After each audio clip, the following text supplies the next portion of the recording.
Dito naman tayo ngayon mga Kaji. Dito tayo sa Muson. Ayusin natin yung pwesto. Tanggalin natin yung mga alaman sa bahay. Nilinis rin namin. Ito, dito po yun. Ito po yung video. Hindi na po natin sa daan. Papunta po ako ng pwesto po. Yan po. Update ko kayo pag parating na ako sa pwesto. Tingnan natin yung anong gagawin natin sa pwesto. Baklasin na natin yung mga kortina. Subuan. Kunin na natin. Yan po. Medyo ano na tayo sa peso natin. Tagal na rin natin na sa peso natin. 7 years na tayo. Yan, nag-decide na tayo na isa na yun, iwan na.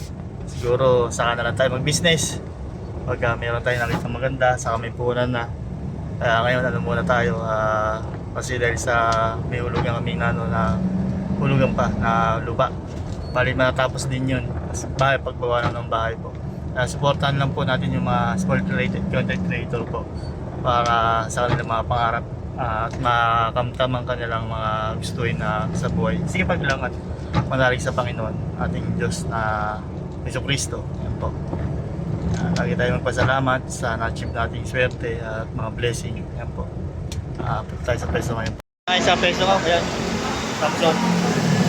Dito yung terminal. Ayan, terminal. Kanina, nakita ko sa inyo na sa palengke yan. Ayan, tingnan niyo po yun yung sa palengke. Maraming pagbibilihan doon na printa. Ayan, ito, uniap na tayo sa palengke. So, pakita ko sa inyo ulit. Sa bahay, mamaya punta ko sa bahay kung anong pinamarami doon. Naglinis doon eh. Ito, inayos ko lang po doon. Ito tayo mamaya sa bahay. Ito yung pwede doon. Wala tayong ano yun. Nagugupit, wala na. Umalis na. Kaya sana ano naman itong peso natin.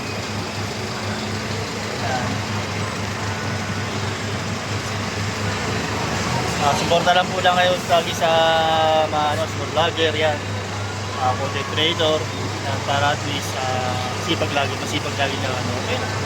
Tsaga lang talaga. Suporta nyo ang lagi namin hinihingi. Yan, kayo po ang lagi namin palakasan. Kaya siyempre number 1 siya dyan talaga. Ang tulong ni God lagi yan nagkama sa atin, ibigay blessing at biyaya. Tuloy lang sa mga magandang gawain. Tingnan po. Dito tayo sa Muson Central Terminal Market. Ito mga gulay. Ang gulayan sa gulayan. Pwede kayo mamili dyan. May biyasan din. Maraming prutas at gulay. Mga kasama ko dati. Ito kay ate. Dito ako ngayon. Doon yung pwesto ko mamaya. Doon natin mamaya. Barbershop yun eh. Kaso medyo parang nag-struggle na kaya meron tayong ginagawa. Ito kay ate. Kompleto to.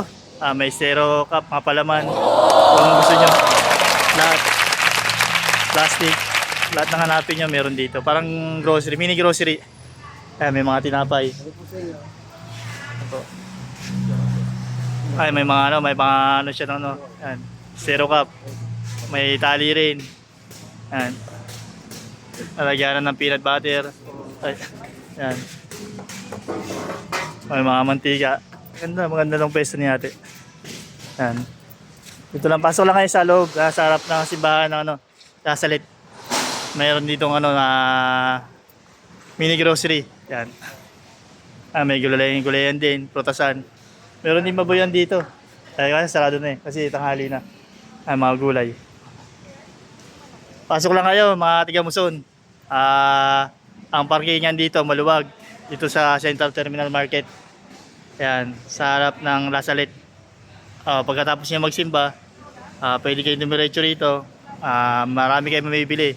May frozen din silang tinda rito. Yan, mga nyog, lahat itlog, may mga tinapay. Almost na marami talagang produkto na pwedeng mabili nyo rito. Yan. Punta na kayo.